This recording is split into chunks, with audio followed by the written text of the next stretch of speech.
हे बघा, current affairs आपलं हे आता चौथं सेशन आहे आणि या सर्व सेशन्स मध्ये आपण काय बघत आहोत की 3 एक्झामला टार्गेटेड करंट अफेअर ओरिएंटेड आपले सेशन करत आहोत. जसं की युपीएससी आहे, एमपीएससी आहे आणि कंबाईनची एक्झामिनेशन. ओके. आणि या वर्षीचं जे करंट अफेअर आपण बघत आहोत ते अकॉर्डिंग टू मेन्स असं आपण पाहत आहोत. म्हणजे यामध्ये फॅक्ट्स पण आहेत आणि रायटिंग साठी बरेचसे मुद्देही तुम्हाला मिळून जातील मेन्सच्या रायटिंग साठी. स्पेशली 25 ला ज्यांना तयारी करायची आहे त्यांच्यासाठी हे करंट अफेअर आणखी फायद्याचं ठरणार आहे. तर चौथं आपलं हे सेशन आहे. याच्यामध्ये आपली पहिली न्यूज आपण कव्हर करत आहोत 22nd लॉ कमिशन. ओके. इथे मी तुम्हाला सिम्बलही दिलेलं आहे लॉ कमिशनचं. आता 22nd लॉ कमिशन बद्दल फेब्रुवारी 23 मध्ये न्यूज आलेली होती. यामध्ये असं होतं की जी 22वी लॉ कमिशन आहे ती कंटिन्यू वर्क करणार आहे 31 ऑगस्ट 2024 पर्यंत.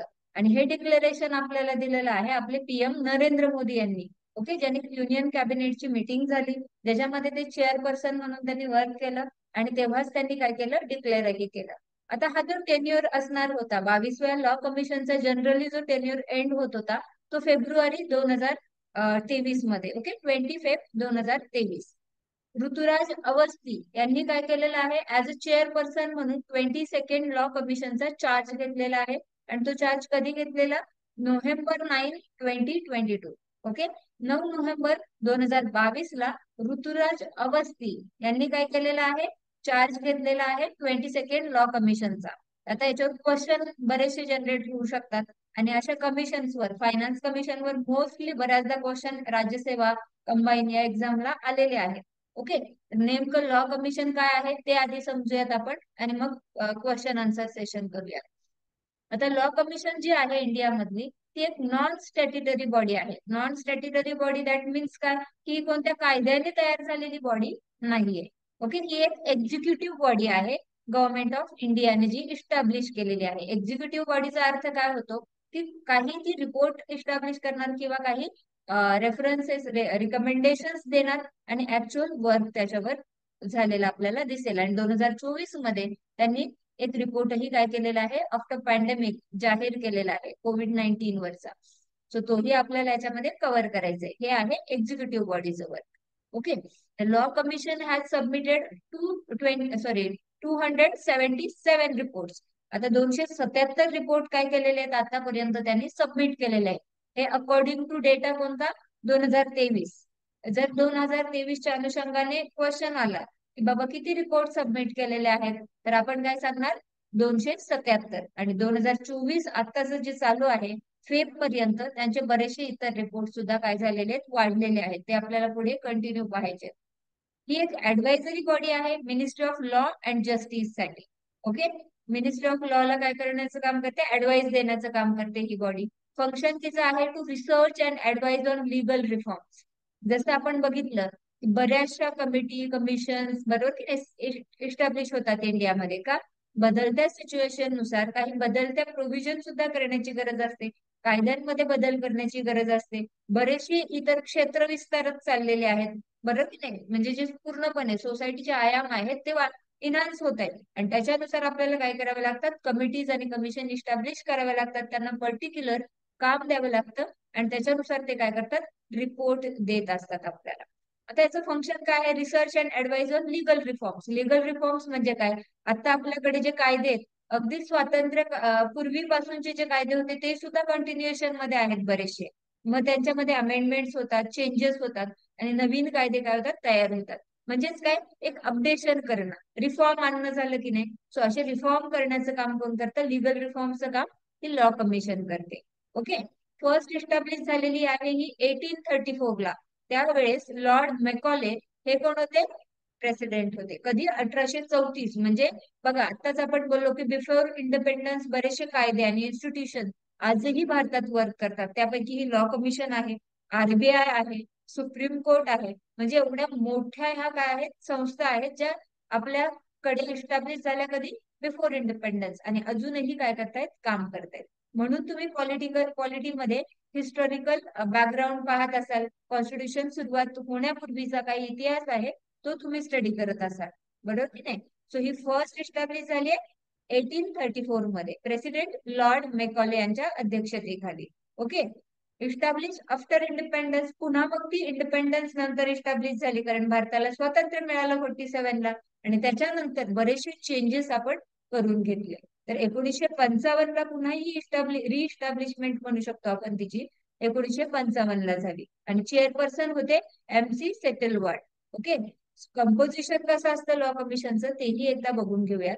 इथे एक चेअरपर्सन असणार आहे, देन एक फुल टाइम मेंबर असणार आहे, एक फुल टाइम सेक्रेटरी असणार आहे, दोन पार्ट टाइम मेंबर्स असणार आहेत, आणि दोन एक्स ऑफिशियल मेंबर्स असणार आहेत. तर अशा किती जणांची मिळून ही कमिशन इस्टॅब्लिश होते? 7 7. जणांची. ओके. 7 मेंबर्स याच्यामध्ये आपल्याला बघायला मिळतात. कोण कोण? चेअरपर्सन, फुल टाइम मेंबर, एक मेंबर सेक्रेटरी, दोन पार्ट टाइम मेंबर्स, आणि 2 एक्स ऑफिशियल मेंबर्स. ओके. फुल टाइम म्हणजे तो पूर्ण वेळ काम करणार, आणि चेअरपर्सन सुद्धा काय असणार तिथे? बॉडीचे हेड किंवा कमिशनचे हेड असणार. आणि एक्स ऑफिशियल मेंबर्स आपण कुणाला म्हणणार? जे ऑलरेडी दुसरीकडे पद भूषवत आहेत, अशा दोन एक्स ऑफिशियल मेंबर्सची सुद्धा इथे नियुक्ती होत असते. आता प्रेसिडेंट, रिटायर्ड जज ऑफ सुप्रीम कोर्ट किंवा retired chief justice of high court, दोघांपैकी एक कोण असू शकतं इथे? प्रेसिडेंट. ओके. चेअरपर्सन असू शकतं. आणि ह्या लॉ कमिशनचा टेन्युअर असतो 3 इयर्स. आता काय मिळालं? एक्सटेन्शन. कधीपासून एक्सटेन्शन आपल्याला मिळालेलं आहे? एक्सटेन्शन इथं आपण बघितलेलं आहे बघा. अवस्थी यांनी चार्ज कधीपासून घेतलेला आहे? नोव्हेंबर 9 पासून. परंतु टेन्युअर जो होतो लॉ कमिशनचा तो कधीपर्यंत होता? फेब्रुवारी 2023 पर्यंत. त्यांनी काय केली? एक्सटेंड केली. कधीपर्यंत एक्सटेंड केलेली आहे ही? 2024 पर्यंत. 31 ऑगस्ट ऑगस्ट. 2024. ओके. 31 ऑगस्ट 2024. म्हणजे जवळपास खूप सारे मंथ, वर्षाच्या नियर काय झालेलं आहे? हे एक्सटेन्शन आपल्याला बघायला मिळतं. आता लॉ कमिशन मध्ये आतापर्यंत किती रिपोर्ट सबमिट केले? 23 पर्यंत 277 रिपोर्ट लॉ कमिशनने सबमिट केलेले आहेत. ओके. तर लॉ कमिशनचे काही चेअरपर्सन बघूयात आपण. आपण आता जे 21, आता सध्या किती आहे? 22 आहे. 22 चे अध्यक्ष कोण आहेत तिथे? ऋतुराज ऋतुराज अवस्थी. अवस्थी. ओके. ऋतुराज अवस्थी. आणि लॉ कमिशनचे आधीचे चेअरपर्सन बघूया. 17व्या लॉ कमिशनचे चेअरपर्सन होते जगन्नाथ राव. देन 18 चे होते लक्ष्मण राव. ओके. देन 19 चे होते PV रेड्डी, आणि 20 चे होते DK जैन, आणि 21 चे होते बलबीर सिंग चौहान. तर हे 21 लक्षात ठेवा, बलबीर सिंग चौहान. 22 लक्षात ठेवा, ऋतुराज अवस्थी. कारण का? तर या लोकांचे नावं जी आहेत, जे लेटेस्ट असतात ना, त्याच्यावर मोस्टली जास्त क्वेश्चन जनरेट होताना दिसतात. आता 2024 मध्ये सुद्धा लॉ कमिशनने एक रिपोर्ट काय केलेला आहे? सबमिट केलेला आहे. हा PIB चा डेटा आहे. 286 रिपोर्ट नंबर. ओके. कितवा? 286. म्हणजे फेब 2024 पर्यंतचे जर रिपोर्ट विचारले तर तुम्ही काय आन्सर कराल? 286. कुठे लिहायचं असेल किंवा काय मेन्शन करायचं असेल तर तुम्ही तिथे मंथ टाकणं मस्ट आहे. तर कधीच पर्यंतच आहे हे? फेब 2024 पर्यंत. 286 वा रिपोर्ट लॉ कमिशनने काय केलेला आहे? सबमिट केलेला आहे.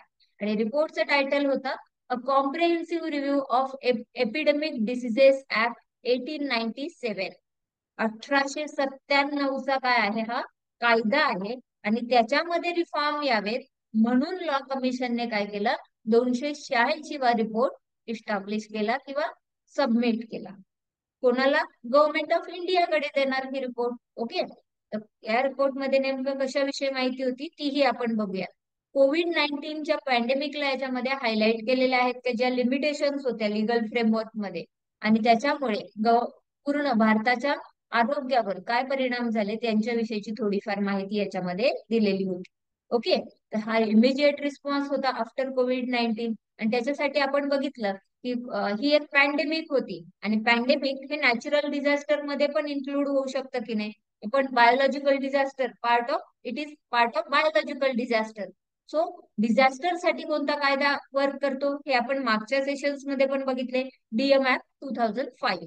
हा कायदा काय करतो? डिझास्टर साठी वर्क करतो. जर काही डिझास्टर सिच्युएशन आली तर आपल्याला या कायद्याच्या प्रोव्हिजन नुसार काय करावं लागतं? काम करावं लागतं, आणि त्या डिझास्टर मधून आपल्याला रिकव्हर व्हावं लागतं. ओके. तर कोणता कायदा? Disaster management act 2005. रिपोर्ट कोणता होता? A comprehensive review of the epidemic diseases act 1897. आणि रिपोर्ट कितवा होता? 286. ज्याच्यामध्ये हायलाइट काय केलं? COVID-19 पॅन्डेमिकला. त्यावेळेस ज्या लिगल लिमिटेशन्स आल्या त्यांना हायलाइट केलं गेलेलं आहे. आता यापूर्वी कायदा कोणता आहे एपिडेमिक डिसिजेस साठी? 1897चा, आणि तो अमेंड सुद्धा करण्यात आला 2020 मध्ये. कारण का? त्याच्यामध्ये खूप सारे आपल्याला चॅलेंजेस येऊ लागले. पहिल्यांदाच एवढी मोठी महामारी फेस केलेली, क्वारंटाईन, लॉकडाऊन, हे वर्ड्स आपण त्यावेळेस ऐकलेले, बरोबर की नाही? सो हेल्थकेअर वर्कर्सच्या बाबतीत स्पेशली आपल्याला काय करायचं होतं, चॅलेंजेस येत होते आणि त्यांच्यावर आपल्याला सोल्युशन काढायचं होतं. बघा, पूर्ण देश काय होता, घरात बसलेला, परंतु आपल्याकडचे डॉक्टर, नर्स, जे काही हेल्थ केअर वर्कर्स आहेत ते घरी होते का? नव्हते. तर ते काय करत होते, फील्ड वर्क. आणि एकदम एक्स्ट्रीम सिच्युएशन होती की नाही, त्यांना सुद्धा ते पीपीटी किट घालून अगदी पूर्ण काम करावं लागत होते, घरापासून दूर राहत होते. बऱ्याचशा लोकांनी मदतही केली अशा हेल्थ केअर वर्कर्सला. अगदी आपण बघतोय की मुंबईचं टाटा यांच्याकडून सुद्धा मोठी मदत झाली. हॉटेल पूर्णपणे त्यांनी काय केलेलं, हेल्थ केअर वर्कर्ससाठी दिलेलं होतं.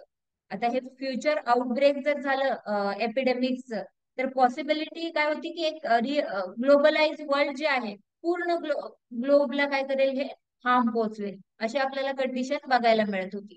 आणि जर व्यवस्थित हेल्थ केअर सर्व्हिसेस या काळामध्ये मिळाल्या नाही, तर इथे आपला राईट टू हेल्थ काय होतो, व्हायलेट. बरोबर की नाही? आता बघा, आर्टिकल 21 मध्ये आपल्याला राईट टू लाईफ दिलेला आहे. आणि राईट टू लाईफची डेफिनेशन ही खूप ब्रीफ होत गेलेली, पुढे वाढलेली आहे. बऱ्याचशा गोष्टी ज्या आधी विचारात घेतल्या नव्हत्या त्या याच्यामध्ये इन्क्लूड करण्यात आलेल्या आहे. आणि right to health is the part of article 21, बरोबर की नाही, अकॉर्डिंग टू कॉन्स्टिट्यूशन. मग जर आपल्याला बेडच मिळत नाही, जर आपल्याला ऑक्सिजनच मिळत नव्हता त्यावेळेमध्ये, बरोबर की नाही, ऑक्सिजन सिलेंडर म्हणा, कितीतरी गोष्टींची काय होती, कमतरता होती. हॉस्पिटल्स पूर्ण गच्च भरलेले होते, लोकांना हॉस्पिटलला सुद्धा जागा मिळत नव्हती.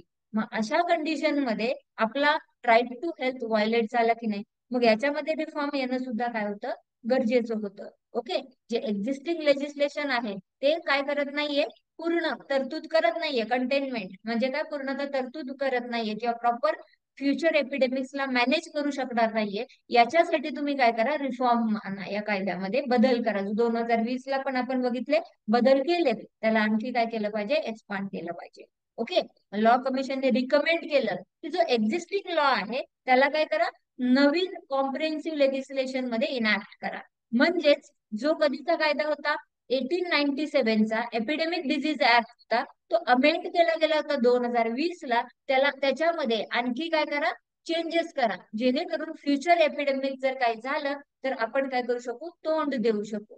ओके. सो अशा पद्धतीने पहिल्यांदाच आपण काय केलेली होती, ही एपिडेमिक फेस केलेली होती, आणि म्हणून आपल्याला ह्या गोष्टीवर ओव्हरकम करणं चॅलेंज वाटले. ओके. क्लिअर आहे सगळी न्यूज? 2023 ची न्यूज पण कव्हर केलेली आहे, 2024 ची न्यूज पण कव्हर केलेली आहे. क्लिअर आहे तुम्हाला? Yes ma'am. ओके. विचारू क्वेश्चन? Yes ma'am. 2023 मध्ये कितवी लॉ कमिशन वर्क करत आहे? 22nd law 22nd. 22nd law commission. अध्यक्ष कोण आहेत? Rituraj Awasthi. Rituraj Awasthi. Yes. Law commission किती वर्षांनी इस्टॅब्लिश होते? 3 years. 3 वर्षांनी. येस, थ्री इयर्स, बरोबर. पहिल्यांदा ही एक्सटेंड झालेली आपल्याला बघायला मिळाले. एक्सटेन्शन पिरियड, या लॉ कमिशनचा पिरियड कधीपर्यंत होता? फेब्रुवारी 2023. आणि एक्सटेंड कधीपर्यंत झाली? ऑगस्ट 2024. August 2024. ऑगस्ट 2024 पर्यंत एक्सटेंड झालेली आहे. ओके. बेसिक गोष्टी आपण बघितल्या. लॉ कमिशन ही स्टॅट्युटरी बॉडी आहे का? नाही, नॉन स्टॅच्युटरी आहे. येस, नॉन स्टॅट्युटरी बॉडी आहे. ही कशी आहे, एक्झिक्युटिव्ह बॉडी आपण म्हणून हिला लक्षात घेऊ. किंवा ऍडवायझरी बॉडी फॉर कोणत्या मिनिस्ट्रीसाठी ऍडवायझरी बॉडी म्हणून वर्क करते? Law and justice. Yes, minister of law and justice. Okay. याच्यामध्ये किती मेंबर्स असतात? 7. 7 मेंबर्स असतात. सांगू शकता कोण कोण असतात 7 मेंबर्स? एक chairman. चेअरमॅन, फुल टाइम एक मेंबर chairman. असतात, एक फुल टाइम मेंबर सेक्रेटरी असतात, 2 पार्ट टाइम मेंबर असतात आणि 2 एक्स ऑफिशियो मेंबर असतात. येस. 7 मेंबर याच्यामध्ये आपल्याला बघायला मिळतात. एक चेअरमन, एक फुल टाइम मेंबर, एक member secretary, 2 part time member आणि 2 एक्स ऑफिशियो मेंबर. प्रेसिडेंट कोण असतात लॉ कमिशनचे? चेअरपर्सन? रिटायर्ड जज. येस, रिटायर्ड जज ऑफ सुप्रीम कोर्ट. जज आणि आणि जर रिटायर्ड हायकोर्ट चीफ असेल तर justice of high high court. Yes, दोघांमध्ये फरक लक्षात घ्या. इथे चीफ जस्टिस ऑफ इंडिया नाही म्हटलं. Okay, chief justice of high court म्हटलंय, retired chief justice of high court. आणि एक कोण आहेत, रिटायर्ड जज of supreme court. Supreme court मधले चीफ जस्टिस नाही कन्सिडर केले तर फक्त जज, आणि त्यांचा दर्जा इकडे इक्वली हायकोर्ट कोणाबरोबर असेल तर साहजिकच chief justice of high court. Okay, पहिल्यांदा लॉ कमिशन कधी इस्टॅब्लिश झाले? मॅम 1834. येस, 1834 मध्ये. ओके, आणि पहिल्यांदा आफ्टर इंडिपेंडन्स लॉ कमिशन कधी इस्टॅब्लिश झाले? 1955. 1955. पहिल्यांदा जेव्हा बिफोर इंडिपेंडन्स 1834 ला लॉ कमिशन इस्टॅब्लिश झाली त्यावेळेस तिचे अध्यक्ष कोण होते? Macaulay. Lord Macaulay. Yes, lord Macaulay. Okay, आणि आफ्टर इंडिपेंडन्स जेव्हा इस्टॅब्लिश झाली त्यावेळेस कोण होते? MC Setalvad. Setalvad. Yes, MC Setalvad. Okay, so अशा पद्धतीने आपण काय केलेलं आहे, पूर्ण लॉ कमिशनचं बघितलेलं आहे. आतापर्यंत लॉ कमिशनने किती रिपोर्ट दिले? 277. 924 पर्यंत. 286. 286. येस, 286. आणि जर 23 पर्यंत विचारलं तर काय सांगाल? 277. 273. ओके, देन लॉ कमिशनचं फंक्शन काय आहे सांगू शकता?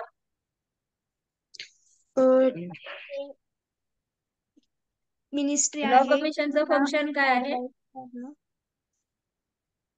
To advise on legal no, forms ते and तर reforms. ऍडवायझरी नेचर लॉ कमिशनचं झालं. पण function, main function of law commission, tax मध्ये चेंजेस, टॅक्स रिफॉर्म. लीगल हा. Changes, legal reform. So legal reform कोण आणणार? लॉ कमिशन आणणार. Law okay, Commission. क्लिअर आहे?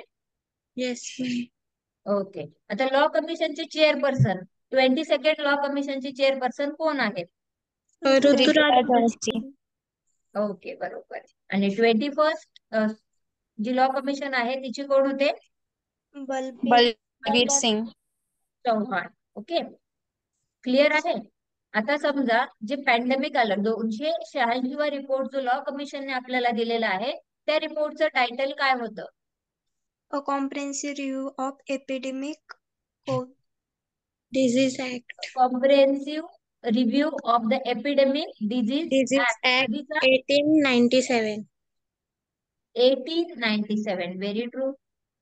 याच्यामध्ये कशाविषयी माहिती दिलेली आहे? COVID-19 pandemic. 19. Yes Rutuja, COVID-19 पॅन्डेमिकला हायलाइट केलेलं आहे. ओके, आता COVID-19 हे जे पॅन्डेमिक झालं ते कोणत्या डिझीजचा पार्ट आहे? एक्झाम्पल आहे. epidemic. Disaster management. Yes, disaster मध्ये येतं ते. कोणत्या डिझास्टर मध्ये? Biological disaster. Yes, biological disaster आहे. आणि याच्यामध्ये आपण काय बघतो की डिझास्टर मॅनेजमेंट साठी भारतामध्ये कोणता कायदा वर्क करतोय? Disaster management. Disaster Management Act 2005. 2005. Disaster management act 2005. Okay, आता आपण बघितलं की एपिडेमिक डिझीज ऍक्ट कधीचा होता? 1897. 1897. 1897चा. त्याच्यामध्ये अमेंडमेंट कधी केली गेली? 2020. राईट, 2020. आणि एक्झॅक्टली 286 लॉ कमिशनचा जो report number, yes, report number 286 जो लॉ कमिशनचा इस्टॅब्लिश झालेला आहे त्याच्यामध्ये पण याच ऍक्ट विषयी काय केलेलं आहे? एक्सपांड करण्याविषयीच्या प्रोव्हिजन आहेत. हे वन वर्ड मध्ये लक्षात ठेवा. ओके, आता हे जे काही डिझास्टर आपण बघितलं किंवा पॅन्डेमिक आपण बघितलं हे आपल्या कॉन्स्टिट्यूशनच्या कोणत्या आर्टिकल मध्ये किंवा आपला कोणता अधिकार इथे काय झालेला व्हायलेट झालेला बघायला मिळाला? Right to health. 21 Right to health. Article yes, 21. Article 21 मध्ये येणार जीवन जगण्याचा अधिकार, याच्यामध्येच जीवन हेल्दी जगण्याचा अधिकार सुद्धा येतो आणि तो आपला काय झालेला इथे व्हायलेट झालेला बघायला मिळतो. व्हेरी गुड, खूप छान आन्सर्स केले प्रत्येकाने. तर ही आपली होती काय पहिली न्यूज जी आपण कव्हर केलेली आहे. आता सेकंड न्यूज आहे संसद रत्न अवॉर्ड 2023 विषयी. ओके, आता जर 2023 ला जो संसद रत्न अवॉर्ड दिले गेलेले आहेत ते 13 पार्लमेंट रत्न अवॉर्ड होते. ओके, जे कधी 21 फेब्रुवारी 2023 ला दिले गेले. आणि 2024च्या आता पुढे येणार ते कशामध्ये येणार? 14 पार्लमेंटरीयन अवॉर्ड. ओके, सो याच्यामध्ये 13 MP आणि 4 MP महाराष्ट्रामधले आहेत त्या 13 पैकी, त्यांना काय केलं गेलेलं आहे, अवॉर्ड दिला गेलेला आहे. गोपाळ शेट्टी हे बीजेपीचे आहेत MP, अमोल कोल्हे नॅशनलिस्ट काँग्रेस आपल्याला बघायला मिळतात. ओके, यांनी मोस्ट चर्चेत असणारं कंबाईन सारख्या एक्झामला येऊ पण शकतात असे प्रश्न. कारण का, तर शिवाजी महाराज संभाजी महाराज यांच्यावर खूप साऱ्या काय केलेल्या आहेत, आपल्या सिरियल्स ज्या बघतो आपण कार्यक्रम, हे मराठी चॅनल्सवर त्यांचे बरेचसे प्रदर्शित झालेले आहेत. त्याच्यानंतर हिना गावित बीजेपीच्या आहेत, फौजिया खान नॅशनलिस्ट काँग्रेस राज्यसभा, ओके, यांचा सुद्धा याच्यामध्ये समावेश आहे. आणि यामध्ये 13 MP जे होते त्यापैकी 2 पार्लमेंटरी कमिटीचे मेंबर होते, आणि एक life time achievement award winner सुद्धा आहे. ओके, सो चेअरमन होते इथे अर्जुन राम मेघवाल, जे minister of state parliamentary affairs आहेत, आणि TSA ज्युरी जे कृष्णमूर्ती ज्यांचं नाव आहे, ते टायपिंग एरर आहे, TS कृष्णमूर्ती, हे काय होते, ज्युरी ज्यांनी एकमेकांबरोबर वर्क करून सिलेक्ट केले गेलेले आहेत. ह्या दोघांनी सिलेक्ट केले 13 मेंबर्स. ओके, ज्याच्यामध्ये फॉर्मर MP मार्क्सिस्ट कम्युनिटीचे आहेत TK, यांना काय मिळालेलं आहे, लाईफ टाइम, TK रंगराजन यांना मिळालेला आहे life time achievement award. Okay, कुणाला, TK रंगराजन यांना. ओके, आता हा जो महत्वाचा अवॉर्ड आहे आणि तो लक्षात ठेवा, लाईफ टाइम अचिव्हमेंट अवॉर्ड, आणि महाराष्ट्राचे जे आहेत त्यांची नावं लक्षात ठेवा. ओके, अवॉर्ड जो आहे तो नेमकं कुणाच्या याच्यामधून किंवा एक प्रेरणा कुणाकडून घेतली गेली, प्रेसिडेंट APJ कलाम सर यांच्याकडून काय केलेली आहे, प्रेरणा या अवॉर्डची मिळालेली आहे. फर्स्ट टाइम या वर्षी त्यांच्या नावाने काय केलेलं आहे, अवॉर्ड दिला गेलेला आहे. कधी, 2023 मध्ये. ओके, अधीर रंजन चौधरी काँग्रेसचे, विद्युत बरन महतो बीजेपीचे, डॉक्टर सुकांत मुजुमदार काँग्रेसचे, कुलदीप राय शर्मा आणि बीजेपीचे सुधीर गुप्ता यांना सुद्धा पार्लमेंट रत्न अवॉर्ड काय केलेला आहे, जाहीर केलेला आहे, किंवा संसद रत्न अवॉर्ड सुद्धा त्याला म्हणू शकता. आणि राज्यसभा MP आहेत मार्क्सिस्ट कम्युनिस्ट पार्टीचे जॉन ब्रिग्स, देन राष्ट्रीय जनता दलचे मनोज झा, समाजवादी पार्टीचे विशंबर प्रसाद निषाद, आणि काँग्रेसचे छाया वर्मा यांना सुद्धा काय केलेलं आहे, संसद रत्न अवॉर्ड घोषित केलेला आहे. हे जी पूर्ण टीचिंग आहे किंवा पार्लमेंट मधलं वर्क आहे, याची टीचिंग कोणाकडून घेतलेली आहे, APJ कलाम सर, आणि त्यांनी सुरुवात केली पहिल्यांदा 2010 मध्ये संसद रत्न अवॉर्डची. ओके, आणि पहिल्यांदा हा सेरेमनी फर्स्ट एडिशन जी आहे या अवॉर्डची, आता किती आहे, 2023 ला 13, आणि 2024 मध्ये कोणते असणार, 14th असणार. तर ही 13 जे पूर्णपणे एडिशन झालेले आहेत, यापैकी पहिली एडिशन जो सेरेमनी होता तो चेन्नई मध्ये काय केलेला, पूर्णपणे सेलिब्रेट करण्यात आले. ओके, सो संसद रत्न अवॉर्ड आहे हे गव्हर्नमेंट ऑफ इंडिया नाही देत, तर ही कन्सेप्ट आहे कम्युनिकेशन स्ट्रॅटेजिस्ट के श्रीनिवासन यांची. ओके, कुणाची ही कन्सेप्ट आहे, के श्रीनिवासन, ज्यांनी हे फाउंड केलं, प्राईम पॉइंट फाउंडेशन 1999, आणि त्याच्यानंतर त्यांच्याकडून काय केला तो संसद रत्न अवॉर्ड दिला तो प्राईम टाइम फाउंडेशन, नाव लक्षात घ्या. त्यांच्याकडून मॅगझिन सुद्धा प्री सेन्स ऑर्गनाइज अवॉर्ड सेरेमनीचं निघतं, आणि यांच्यासाठी असोसिएशन पार्टनर जे आहेत ते IIT मद्रास, ते काय करते, वर्क करते. तर हे फॅक्टफुल डेटा होता, याच्यामध्ये खूप जास्त लक्षात नका ठेवू, 2-4च फॅक्ट लक्षात ठेवा. सुरुवात कधी झाली, 2010. Okay, APJ Abdul Kalam sir यांच्या प्रेरणेतून या अवॉर्डची सुरुवात झालेली आहे. पण हे इंडियन गव्हर्नमेंट हे करतं का, अवॉर्ड देतं का, तर नाही. अवॉर्ड देण्याचं काम कोण करतं, prime time foundation. Okay, prime point foundation. Then ती फाउंडेशन इस्टॅब्लिश कधी झाली, 1999. या वर्षी किती MP, 13 MP, आणि 4 कुठून आहेत, महाराष्ट्रातून आहे. त्यांची नावं इथं काय करा, लक्षात घ्या, गोपाल शेट्टी, अमोल कोल्हे, हिना गावित, फौजिया खान. ओके, हे 4 कुठले आहेत, महाराष्ट्राचे. 13 कधी झालेला, 21 फेब्रुवारी 2023 ला. ही नावं लक्षात घ्या. आणि इथे चेअरपर्सन कुणी चूज केलेलं आहे लोकांना, या TS कृष्णमूर्ती आणि अर्जुन राम मेघवाल यांनी. ओके, महाराष्ट्रातले किती होते, 4 होते. अवॉर्डची सुरुवात कधी झाली, 2010. 2010. कोणाच्या प्रेरणेतून, APJ APJ Abdul Kalam sir यांच्या प्रेरणेतून.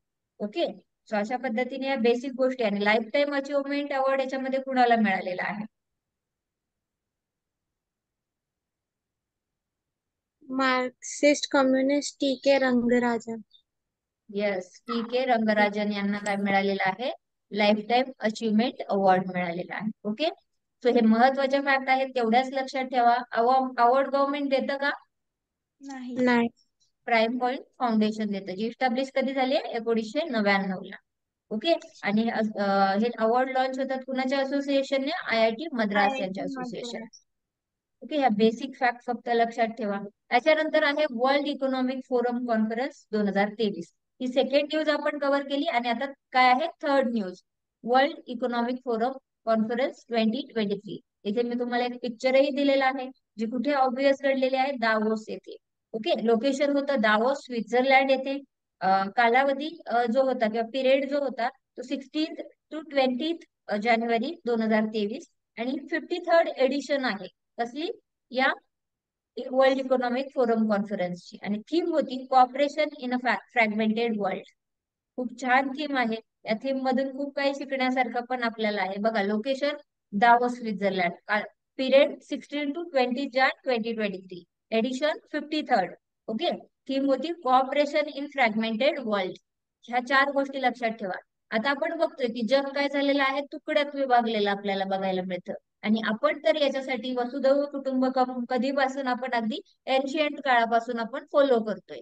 तर जर हे फ्रॅगमेंटेड जग एकत्र कॉपरेटिव्हली एकत्र आले, तर ह्यांच्यामुळे काय होईल? एक चांगलं आपल्याला सगळ्यांना भविष्य मिळेल, बरोबर की नाही? जे सस्टेनेबल असेल. हेच आपण अर्थ याच्यातून घ्यायचा आहे. आता वर्ल्ड इकॉनॉमिक फोरम जो आहे, ही नॉन प्रॉफिट ऑर्गनायझेशन आहे. 1971 ला इस्टॅब्लिश झालेली आहे. ओके, 1971 ला काय झालेली आहे? इस्टॅब्लिश झालेली आहे. आणि फाउंडर होते क्लाउस श्वाब. ओके, जे जर्मन इंजिनियर आणि इकॉनॉमिस्ट आहेत. हेडक्वार्टर आहे कॉलनी जिनेवा, स्वित्झर्लंड. ओके, याचं हेडक्वार्टर कुठे आहे? जिनेवा, स्वित्झर्लंड येथे. नॉन प्रॉफिट ऑर्गनायझेशन आहे, एस्टॅब्लिश झाले 1971 ला. फाउंडर होते क्लॉज श्वाब. ओके, जे कोण होते? इंजिनियर आणि इकॉनॉमिस्ट होते. अॅन्युअल मीटिंग जी आहे ती दावोस, स्वित्झर्लंडला इथे आपल्याला होताना दिसते. आणि हे काय करतं की जगभरातल्या लीडर्सला एकत्र आणतं, आणि जे काही ग्लोबल इश्यूज आहेत त्या वर्षाचे, त्या डिकेड मधले, वर्षाचे, त्यांच्यावर काय करतं? डिस्कशन करतं. मग ते व्हेरियस फील्ड मधले असू शकतात. इकॉनॉमिकल, एन्व्हायरमेंटल, बऱ्याचशा गोष्टींवर काय होते? चर्चा होते याच्यामध्ये. यांचे पब्लिकेशन बघा कोणकोणते आहेत, आणि मोस्टली पब्लिकेशनवर आपल्याला क्वेश्चन आलेले बघायला मिळतात. वर्ल्ड इकॉनॉमिक फोरमचे publication: environmental performance index, global competitiveness index, human capital index, global risk report. हे आपल्याला काय बघायला मिळतात? पब्लिकेशन किंवा रिपोर्ट बघायला मिळतात. ओके, देन फर्स्ट नेम जे होतं ते युरोपियन मॅनेजमेंट फोरम होतं, आणि ते रिनेम कधी केलं? 1987 ला वर्ल्ड इकॉनॉमिक फोरम म्हणून रिनेम केलं. आणि त्याच्यानंतर आपल्याला हे रिपोर्ट्सही बघायला मिळतात, जे कोण डिक्लेअर करतं? वर्ल्ड इकॉनॉमिक फोरम डिक्लेअर करतं. लक्षात घ्या, परत एकदा क्वेश्चन विचारेल तेव्हा आन्सर करता आले पाहिजेत. Environmental performance index, global competitive index, human capital report, global risk report, European management forum आणि वर्ल्ड इकॉनॉमिक फोरम. हे नावं, त्यांची दोन्ही नावं आहेत. युरोपियन मॅनेजमेंट फोरम कधी नाव झालं? 1987 ला. ओके, याआधी काय होतं? लक्ष आहे का? European world economic economic forum. Forum हे आता झालं. युरोपियन मॅनेजमेंट फोरम हे आधी होतं. ओके, कधी? 1987 ला रिनेम झाले. हे पिरियड लक्षात घ्या. इंडेक्स लक्षात ठेवा, रिपोर्ट लक्षात ठेवा. त्याच्यानंतर आउटकम काय होते ह्या 23च्या मीटिंगचे? ओके, एक नवीन नेटवर्क जे ऑनलाईन रेग्युलेटर साठी काय केलं? लॉन्च केलं. मग UK, ऑस्ट्रेलिया, आयर्लंड आणि फिजी यांच्या सारख्यांना देशांचा विचार करून एक काय केलं? ऑनलाईन रेग्युलेटर्स नेटवर्क क्रिएट करण्यात आलं. WEF जे आहे आणि महाराष्ट्र इन्स्टिट्यूट फॉर ट्रान्सफॉर्मेशन, मित्रा, यांनी एक अग्रीमेंट साईन केली, जिच्यामध्ये अर्बन ट्रान्सफॉर्मेशन वर हे काय करणार आहेत? वर्क करणार आहेत. म्हणजेच काय? शहरी भागाला पूर्णपणे बदलण्याचं काम हे करणार आहे. त्याच्यामध्ये स्ट्रॅटेजिक अँड टेक्निकल डायरेक्शन जे आहे ती महाराष्ट्राला कोण प्रोव्हाइड करणार? WEF, world economic forum provide करणार.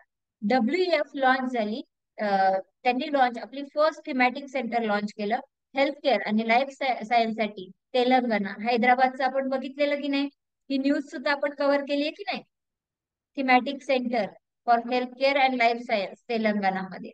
येस ही न्यूज आपण काय केलेलं आहे? मागच्या सेशन मध्ये कव्हर सुद्धा केलेली आहे.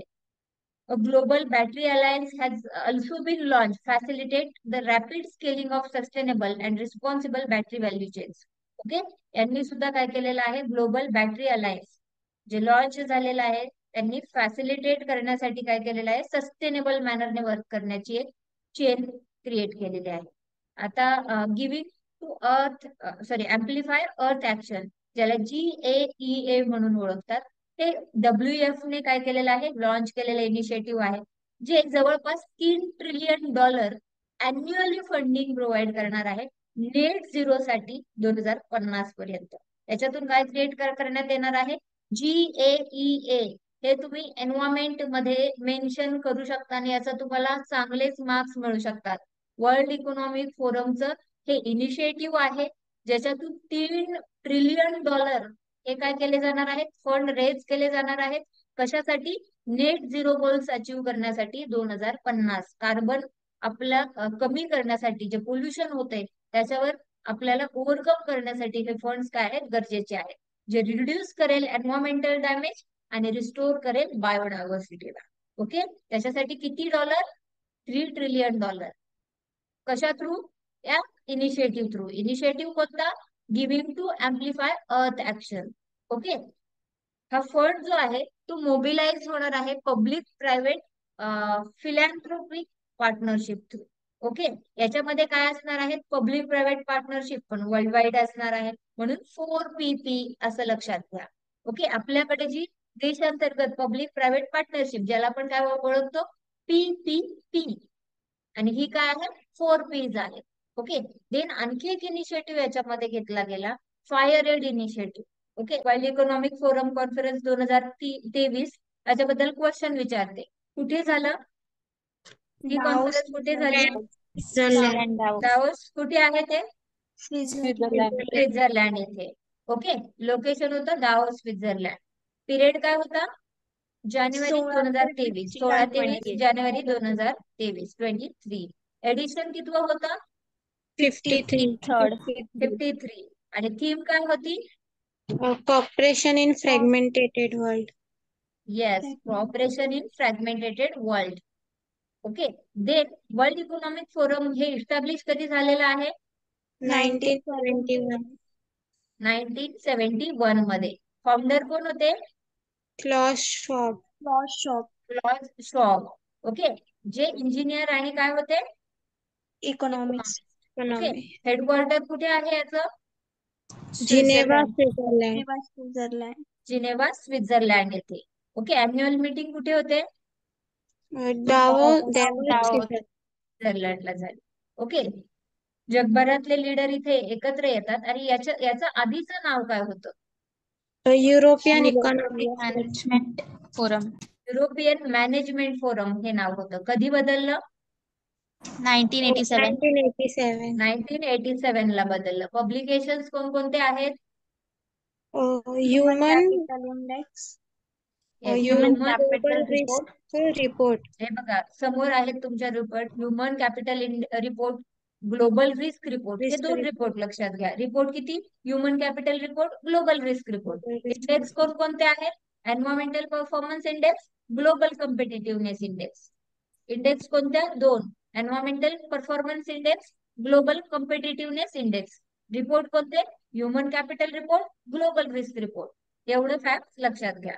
ओके, याचं आउटपुट आपल्याला महाराष्ट्र बरोबर काय बघायला मिळतं, आपल्या इंडियाला काय आउटपुट मिळालं याच्यातून, एक तर नेटवर्क झालं ऑनलाईन रेग्युलेटर्सचं, कुणाकुणाचं, कुठे कुठे लॉन्च केलं, UK, ऑस्ट्रेलिया, आयर्लंड आणि फिजी येथे new network of online regulators हे क्रिएट करण्यात आलं. आणि WEF आणि महाराष्ट्राने एक काय केली, अग्रीमेंट झाली मित्रा बरोबर. मित्रा म्हणजे काय, Maharashtra institute for transformation. Okay, Maharashtra institution धर्तीवर स्थापन झाले ना, काय, ही जी मित्राची नावाची म्हणजे आपण महाराष्ट्राने जे स्थापन केले ती नीती आयोगाच्या धर्तीवर स्थापन झालेलं आहे ना. हा, ट्रान्सफॉर्मेशनचे जे पण बरेच आहे ना, नीती आयोगाच्या धर्तीवर इस्टॅब्लिश, ट्रान्सफॉर्मेशन वर्ड आलं ना, सेम नीती आयोग पण तेच वर्क करतं. ओके, सो यांच्यामध्ये कोणती अग्रीमेंट झाली, providing strategic and technical direction to the government. सांगा, व्यवस्थित सांगा. First, अर्बन समोर आहे अर्बन ट्रान्सफॉर्मेशन साठी काय करतील ते आपल्याला हे डायरेक्शन टू बघा. The government of Maharashtra. No reading करून सांगू नका, अंडरस्टँड करा, तर रायटिंग मध्ये गोष्टी लक्षात राहतील. WEF आणि महाराष्ट्र इन्स्टिट्यूट फॉर ट्रान्सफॉर्मेशन यांच्यामध्ये काय झाली, अग्रीमेंट साईन झाली. या अग्रीमेंट WEF काय करेल, स्ट्रॅटेजिक आणि टेक्निकल डायरेक्शन म्हणजे हेल्प करेल कुणाला, गव्हर्नमेंट ऑफ महाराष्ट्राला. कशासाठी, अर्बन ट्रान्सफॉर्मेशन साठी. अशा पद्धतीने सांगा. ओके, अर्बन ट्रान्सफॉर्मेशन साठी हे आपल्याला मदत करणार आहेत, स्ट्रॅटेजिक अँड टेक्निकल असिस्ट करून. ओके, लॉन्च एक, मग आणखी एक WEF चा आपल्या इंडियामध्ये एक कॉन्ट्रीब्युशन आहे, ते म्हणजे thematic centre for health care आणि लाईफ सायन्स, जे कुठे झाले, हैदराबाद, तेलंगणा. आणि ग्लोबल बॅटरी अलायन्स सुद्धा काय झालेली आहे, लॉन्च झालेले, जे ग्लोबली आहे. हा नेक्स्ट पॉइंट असणार आहे. ओके, जे काय करतील, sustainable and responsible battery value chain establish करतील. आता आपण बघतोय जे एन्व्हायरमेंटवर वाईट परिणाम होत आहे, बॅटरीज मधून पण कितीतरी वेगवेगळे काय असतात, रेडिएशन रिफ्लेक्ट करणारे घटक असतात, पोल्युटंट असतात, जे एन्व्हायरमेंटला पोल्यूट करतात. सो कॅडमियम वगैरे, लीड, या गोष्टी आपण पाहिलेल्या आहेत एन्व्हायरमेंट मध्ये जेव्हा आपण बेसिक लेक्चर पाहतोय. ओके, सो त्यामुळे हे पाऊल उचलण्यात आलं. आणि त्याच्यानंतर अर्थला अँप्लिफाय करण्यासाठी आपण बघतोय अर्थ ऍक्शन, टू अँप्लिफाय अर्थ ऍक्शन, एक GAEA हे इनिशिएटिव्ह काय झालंय, सुरू झालंय. आणि या इनिशिएटिव्ह तहत काय करणार आहे, 3 ट्रिलियन, लक्षात घ्या, हा सगळ्यात महत्वाचा पॉइंट आहे यामधला, जो UPSCच्या मेन्सच्या आन्सर रायटिंग मध्ये युटिलाइज करू शकता, EVS मध्ये, ग्लोबल इनिशिएटिव्ह जे असतात ना त्यांच्यामध्ये, एसए मध्ये युटिलाइज करता येईल. काय आहे, $3 ट्रिलियन अॅन्युअली फंड रेज करणं, कशासाठी, नेट झिरो गोल अचीव करण्यासाठी. कधीपर्यंत, 2050 पर्यंत. ओके, 2050 पर्यंत, जेणेकरून एन्व्हायरमेंटल डॅमेज कमी होईल आणि बायोडायव्हर्सिटी रिस्टोर होईल. फंड कशा थ्रू मोबिलाइज होणार आहे, PPP. फंड कशा थ्रू मोबिलाइज होणार आहे, 4P. 4P चा लॉंग फॉर्म काय आहे सांगा, न बघता. Public private private partnership. philanthropic public private philanthropic partnership. philanthropy. Okay, so अशा पद्धतीने हा फंड काय होणार आहे, मोबिलाइज होणार आहे. पुढचं आपलं, ही न्यूज पूर्णपणे कव्हर झालेली आहे. नवीन न्यूज घेऊयात आपण, new glands discovered in human face. Okay, मानवी चेहऱ्यामध्ये ना नवीन ग्लॅन्ड्स आपल्याला सापडलेले आहेत, सायंटिस्टचा हा शोध आहे. आणि त्या ग्लॅन्डचं नाव आहे ट्युबरियल ग्लॅन्ड्स. आता असे क्वेश्चन जे आहे ना UPSC प्रीला विचारले जाऊ शकतात, मेन्स मध्ये वगैरे याच्यावर क्वेश्चन येणार नाहीये. ओके, कोणते ऑन्कोलॉजिस्ट होते नेदरलँडचे, त्यांनी ही नवीन ग्लॅन्ड काय केलेली आहे, डिस्कव्हर केलेली आहे. याच्या रिलेटेड जो रिसर्च आहे तो पब्लिश झालेला आपल्याला बघायला मिळतोय, जर्नल जे आहे रेडिओ थेरपी आणि ऑन्कोलॉजीचं, त्याच्यामध्ये. ओके, आता इथे हे ऑन्कोलॉजिस्ट म्हणजे काय, जे कॅन्सरवर ट्रीटमेंट करणारे डॉक्टर्स असतात त्यांना ऑन्कोलॉजिस्ट आपण म्हणणार. ओके, रिसर्च करणारे. आणि ऑन्कोलॉजी म्हणजे काय, कॅन्सर रिलेटेड काय करणार, हे शोध लावणार, त्यांना आपण काय म्हणणार, ऑन्कोलॉजी. ओके, त्या फील्डला ऑन्कोलॉजी म्हणतात. हे छोट्या मोठ्या एक्झामला सेरिकल्चर, पिसिकल्चर, ऑन्कोलॉजी असे क्वेश्चन्स येतात, तिथे हे लक्षात ठेवा. डॉक्टर्स जे आहेत ते काय करत होते, डायग्नोज करत होते कॅन्सरच्या ट्रीटमेंटला, ज्यांना आपण काय म्हणतो, ऑन्कोलॉजिस्ट म्हणतोय. ओके, तर इथे यांनी काय केलं, रिसर्च सुरू केला. रिसर्च सुरू केल्यानंतर ते पहिला स्कॅनिंग करणार माणसाच्या पूर्ण बॉडीचं, आणि त्याच्यानंतर त्यांनी स्कॅनिंग केल्यानंतर रेडिओक्टिव्ह ग्लुकोजचा वापर करून काय केला, प्रोसेस स्टार्ट केली. ओके, जेणेकरून आणखी जास्त आपल्याला काय मिळेल, माहिती मिळेल, कोणाची, हेड आणि नेक कॅन्सरची. त्याच्यासाठी त्यांनी रेडिओक्टिव्ह ग्लुकोजचा काय केला, वापर केला. आणि सायंटिस्टने बॉडी स्कॅन केल्यानंतर त्यांना काही ॲबनॉर्मल सेल्स दिसू लागल्या माणसाच्या चेहऱ्यामध्ये, आणि त्यांनी काय केलं, मग त्या सेल्सला स्टडी केलं. आणि सेल्सला स्टडी केल्यानंतर त्याच्यातून टोमोग्राफी आणि कम्प्युटर टोमोग्राफी ह्या स्कॅनिंग टेक्नॉलॉजीचा त्यांनी काय केला, वापर केला. आणि त्यांना असं आढळून आलं की सलायवा जी माउथ मध्ये आपल्या प्रोड्यूस होते, म्हणजेच का आपली लाळ, ती सुद्धा इन्व्हॉल्ड आहे ट्युब्युलर ग्लॅन्डच्या, जे शोध लागलाय त्याच्यामध्ये. ओके, काय, लाळेचा उल्लेख त्यांनी केला आपल्या सलायवाचा, की ट्युब्युलर ग्लॅन्ड्स ज्या आहेत त्यांच्यामध्ये सलायवा सुद्धा काय आहे, इन्व्हॉल्ड आहे. आणि एक नवीन ऑर्गन रफली सेम साईजचं, 3 मेन सलायव्हरी ग्लॅन्डच्या साईजचं आपल्याला शोध लागला, ज्याला आपण काय म्हणणार, ट्युब्युलर ग्लॅन्ड. ओके, जे लोकेट आहेत कुठे, नॅझोफॅरिंग्स येथे. ओके, आयदर साइड ऑफ नॅझोफॅरिंगच्या इथे त्यांचं लोकेशन आपल्याला बघायला मिळतं. तर हा एक शोध छोटासा आहे आणि हा फक्त फॅक्च्युअली लक्षात ठेवा. सलायवाचा त्याच्याशी संबंध लक्षात ठेवा, नॅझोफॅरिंगचा संबंध लक्षात ठेवा आणि देन काय लक्षात ठेवा, ट्युब्युलर ग्लॅन्ड्स हे त्यांचं नाव आहे आणि शोध कोणी लावलाय, नेदरलँडचे ओंकोलॉजिस्ट आहेत त्यांनी. तर ही एक छोटी फ्री साठी काय होती, न्यूज होती. याच्यामध्ये जास्त क्वेश्चन वगैरे येणार नाही. लक्षात येत आहेत कोणत्या ग्लँडचा शोध लागला? ट्युबेरियल ग्लॅंड. कुठे आहेत त्या? नेसोफॅरिंग्स साइड. नेसोफॅरिंग्स. पण स्पेशली त्यांनी कशाचं स्कॅनिंग केलं त्याच्यासाठी? हेड आणि नेक सलायव्हरी. कॅन्सरची जी स्कॅनिंग होती ती केलेली आपल्याला काय दिसते, बघायला मिळते. ओके, ट्युबेरियल ग्रंथी, ग्लँड्स म्हणजे काय, ग्रंथी. आणि ट्युबेरियल ग्रंथी तोंडात लाळेच्या निर्मितीमध्ये काय करतात, भाग घेत आहेत. ओके, सलायव्हरी ग्लँड्स जे आपण बघतो त्यांच्या निर्मितीमध्ये, प्रोडक्शन मध्ये काय आहे, यांचं कॉन्ट्रीब्युशन आहे. म्हणजे यांचं कॉन्ट्रीब्युशन किंवा वर्क काय आहे, त्या सलायवा प्रोड्यूस करायला मदत करते. ओके, देन याच्यामध्ये तंत्रज्ञान कोणतं वापरले, scanning technology. Emission tomography and computed tomography. बरोबर, imaging tomography and computed tomography scans याच्यामध्ये काय केलेले आहेत, सायंटिस्टने यूज केलेले आपल्याला बघायला मिळतात. ओके, आणि जनरली त्यांनी स्टडी कोणत्या पार्टचा करायचा घेतलेला, त्यांना कसा शोध लागला, कोणत्या 2 पार्टचा ते स्टडी करत होते, त्यांना कशाबद्दल जाणून घ्यायचं होतं? हेड अँड आणि neck. Neck. Yes, head and neck cancer जे आहे त्याच्याविषयी त्यांना काय करायचं होतं, रिसर्च करायचं होतं. आणि रिसर्च करता करता त्यांना काय मिळालं, वेगळ्याच गोष्टीची माहिती मिळाली. जी कोणती गोष्ट होती, ट्युबेरियल ग्लॅन्ड्स. ओके, जे आपल्याला कुठे बघायला मिळतात, मानवी चेहऱ्याच्या आत या ट्युबेरियल ग्लॅन्ड्स आपल्याला बघायला मिळतात. अशा पद्धतीने ही न्यूज एक छोटी आपण कव्हर केलेली आहे. आपण काय करूयात, आजचं सेशन इथेच थांबूयात. तिन्ही न्यूज महत्वाच्या होत्या. लॉ कमिशनची महत्वाचं होतं, लेटेस्ट रिपोर्ट होता तोही आपण अटॅच केला PIBचा. संसद रत्न अवॉर्ड 24चे मात्र आपल्याला पुन्हा बघावे लागतील. वर्ल्ड इकॉनॉमिक फोरमची 2023ची कॉन्फरन्स आणि 1-2 महाराष्ट्राच्या फॅक्ट पण याच्यात काय झालेले आहेत, क्लिअर. आणि हा फायर एड इनिशिएटिव्ह आहे ना, त्याच्यामध्ये AI चा वापर करण्यात येणार आहे, जेणेकरून फॉरेस्ट फायर जे आहेत ना त्या चांगल्या काय करता येतील, आपल्याला प्रेडिक्ट करता येतील. आणि हे DM चा पार्ट आला पुन्हा, अगेन मानव निर्मित काय झालं, हे डिझास्टर एक प्रकारचं झालं. सो एन्व्हायरमेंट, DM यांच्या न्यूज खूप साऱ्या येत राहणार आहेत आणि हे मेन्स मध्ये तुम्हाला खूप हेल्पफुल ठरणार आहे.